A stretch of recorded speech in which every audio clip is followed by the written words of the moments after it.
noppi ci yooyu yëpp waaw yow mi la di woote ñu ngi ci émission bi dégg nga.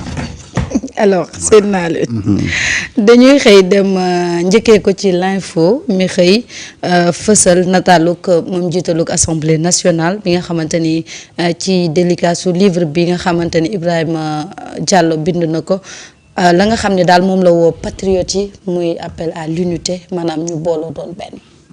alors l'info ñu nekkaay noonu la xëyee def nataalu ki nga xam ne mooy président assemblée nationale ak lunette yu jekk ya moom El Hadji Malick Ndiaye.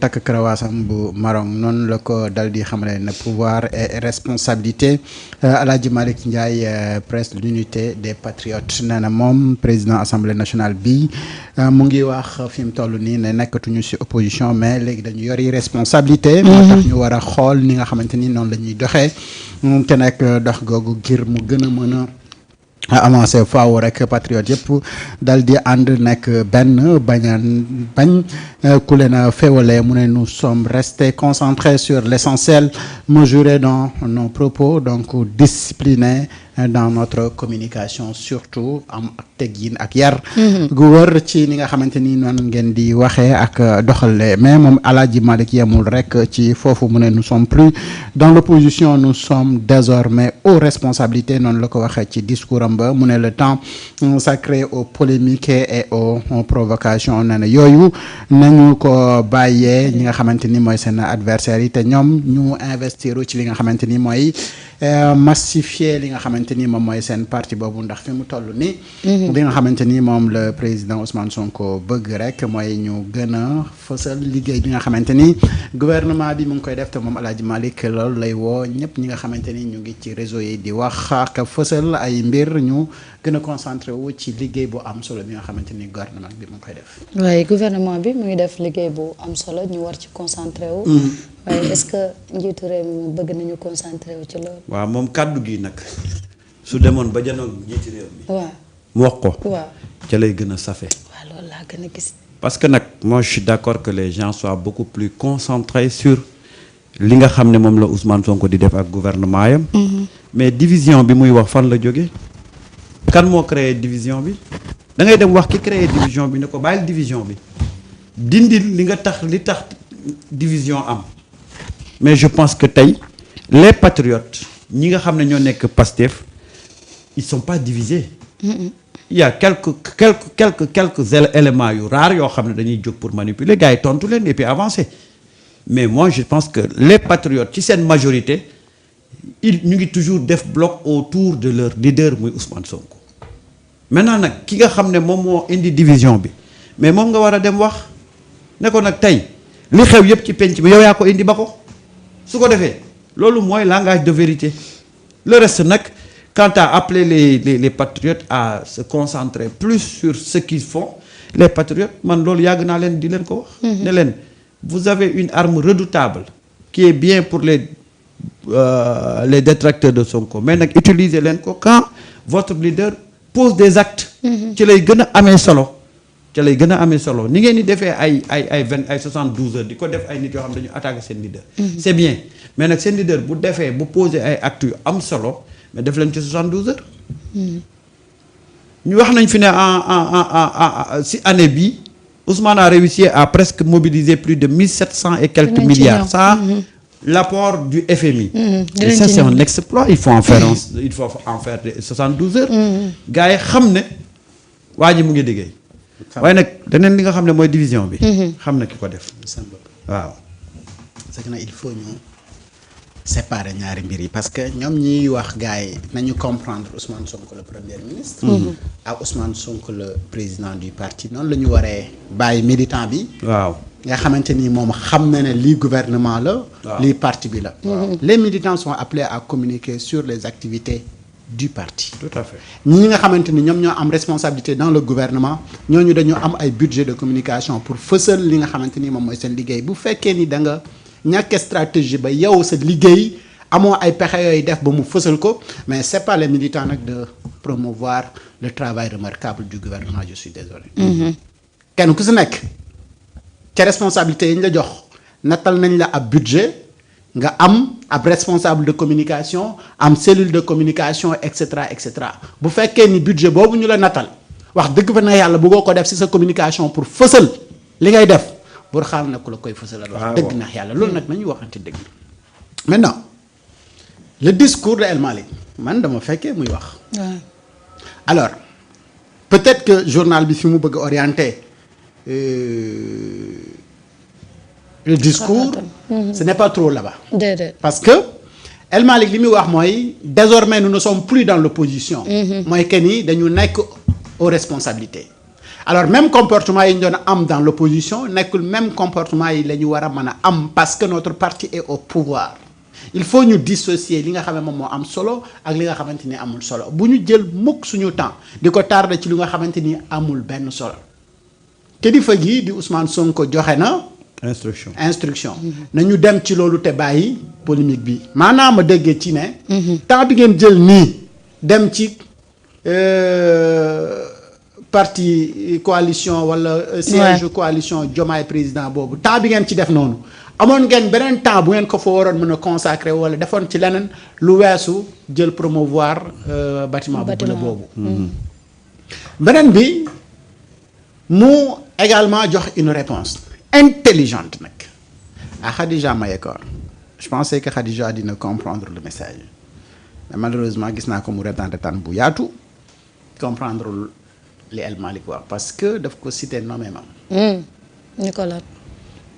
bi muy wax xam nga Khadija avant ça dafa wax na gars yi jël seeni responsabilité kenn ku si nekk féetee c'est Pastef rek na kenn gars yi les responsables les directeurs généraux les nangam sangam mu ne ko certains ont été en exil comme Khadija Mayekor cela voudrait dire quoi que Khadija bu ñëpp defoon ni yow combat bi kenn du ko gagné.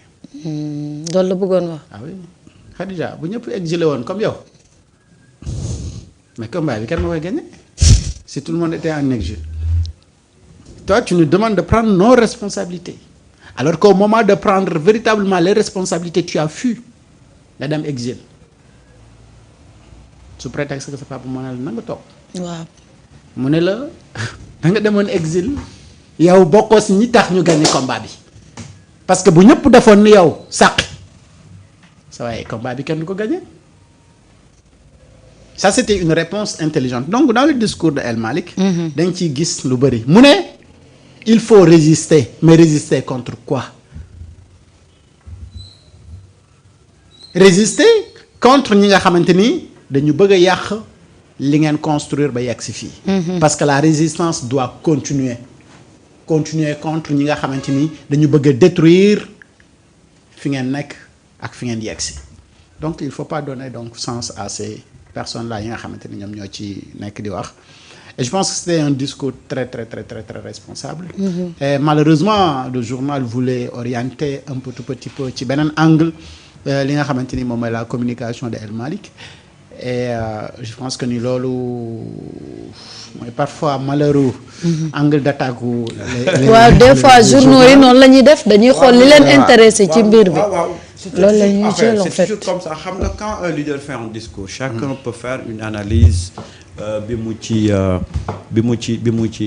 xam te même au sein de Pastef il y a des gens yoo xam ne ils partagent pas les mêmes points de vue dans son discours donc c'est ça le débat public maintenant ce qui est intéressant c'est que après ce débat là quelle conclusion rationnelle il faut tirer de sa sortie mais tu ne peux pas prononcer un discours ñëpp am ci même lecture déedéet ça c'est impossible parce que même boo xoolee même dans nos débats les plus terre à terre on a des divergences de points de vue mais ce qui est intéressant c'est que qu'on soulève ces genres de débats là aujourd'hui parce que nag tey y a deux blocs boo jëlee opposition bi nga xam ne mu ngi out y a deux blocs le bloc de Pastef autour de Ousmane Sonko et il y a une coalition qui essaye de poser des actes donc tey boo résumer loolu yëpp incarné par loolu lañ mën a wax par Diomaye Faye qui est un produit de Pastef donc tey cette division là et cette divergence de point de vue là c'est toujours dans Pastef maintenant comment aller vers des lendemains meilleurs voilà comment essayer que le débat soit un débat rationnel nga xam ne dana dem ba njeexital bi ben écoute c'est le Sénégal qui va gagner. Parce que nag li neex ci affaire bi mooy que tey aujourd'hui l'opposition est out dans ce débat là. bokkatul tant bien que ñu ngi jéem a def tout pour exister mais bokkatuñu ci débat bi. Le débat aujourd'hui ça se situe au niveau de Pastef mais avec li nga xam ne moom mooy intérêt bi mooy le projet. projet bi kan moo ko bëgg a yàq bu tollee fii coalition yi kan moo ko bëgg a yàq. parce que de 2024 à 2025. on a toujours parlé on a toujours posé des actes allant dans le sens de la réalisation du projet. xam nga projet bi nit jógewul fële pour yàq ko c'est toujours dans Pastef su ñu demee tey bay wax ne le projet waruñ ko yàq lan moo indi wax jooju lan moo ko indi c'est parce que aujourd'hui il y a quelqu'un boo xam ne dafa bokk ak ñoom projet bi mais dem ba ci biir bëgg a dugal ci biir projet bi ñoo xam ne dañ doon xeex projet bi il s'agit de ça hein.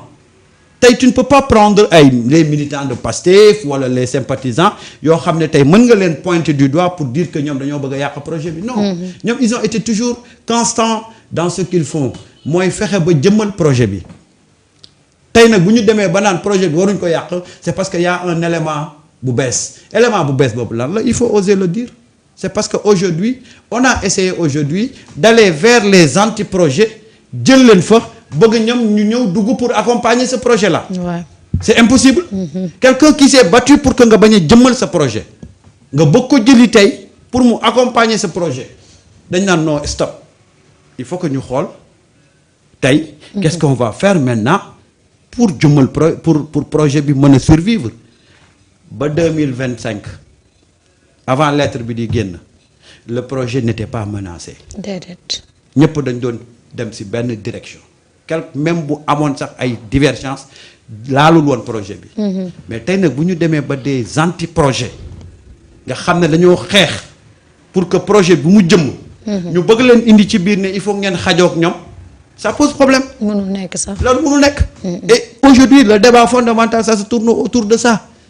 Pourquoi aujourd'hui il y a une réaction des patriotes pourquoi cette réaction virulente là lan moo koy indi. nga da ngay interroger un peu l'histoire pourquoi de 2024 à 2025 on n'a jamais parlé des facteurs yuy menacer projet bi. lu tax ñu toog ba aujourd'hui nag on parle de facteurs yoo xam ne mën nañu éventuellement menacer le projet facteurs yooyu lan moo leen indi ci géew bi. ku leen indi ci géew bi loolu mooy le problème fondamental. léegi nag bu ñuy joxoñ nañ joxoñ ñi nga xam ne dañoo dugg ci projet bi te bokkuñ ci. ñu fexe leen seppi. ki fexe ba ñu dugg ñu ne ko yow kat yaa bëgg a yàq projet bi léegi nag fexeel ba suñu projet bu ko yàq. projet bi nga xamante ne ñoom ñëpp dañ cee xeex pour mu cëm alors. ñëpp a cotiser. man moom cotisation Pape Gueye moom bëgg naa xam ñaata la ma delloo ko ñëpp noofale ko moom sonn nañ ci parti bi dañ ci ñëpp cotiser nee na daa teggi seen natt ba pare daw. loolu de la Pape Gueye wax.